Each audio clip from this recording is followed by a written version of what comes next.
নমস্কার বন্ধুরা, আজকে আমি যে রান্নাটি দেখাবো সেটি হলো নিরামিষ কোয়াশের ঘন্ট।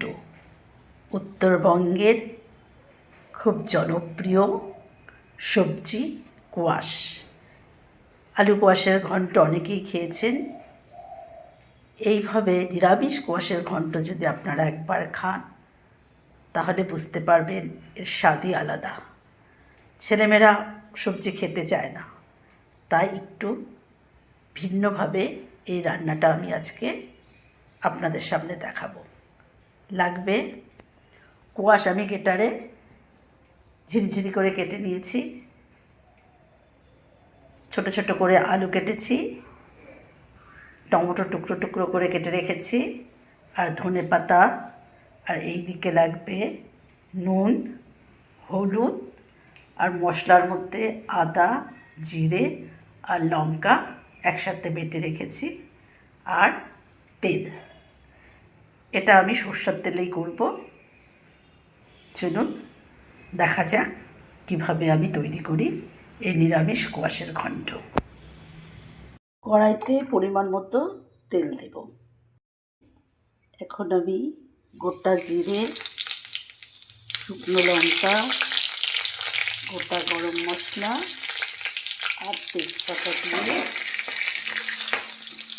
ভালো করে নেড়ে দিই। আলুটা কেটে রেখেছিলাম সেটা দিয়ে দেব। আলুটা আমি লাল লাল করে ভেজে নেব। আলুটা লাল লাল করে ভাজা হয়ে গেছে। এখন আমি টমেটোগুলো দিয়ে দেব। আগে থেকে যে মশলাটা করে রেখেছিলাম, আদা, জিরে, লঙ্কা বাটা, এটা দিয়ে দেব। ভালো করে নাড়াচাড়া দিয়ে নেব।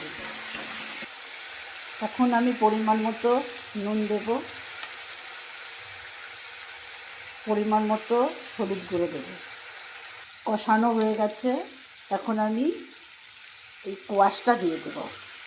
ভালো করে নেড়ে চেড়ে নেব। কোয়াশের ঘন্ট মোটামুটি হয়ে গেছে। এখন আমি ধনে পাতা কুচি আর 1 চামচ ঘি দিয়ে দেব। এই রান্নাটায় ঘি দিলে খেতে ভীষণ ভালো লাগে, তাই আপনারা চেষ্টা করবেন ঘিটা দেওয়ার। গরম মশলার গুঁড়ো দিয়ে নামিয়ে নেব। তৈরি হয়ে গেল আমার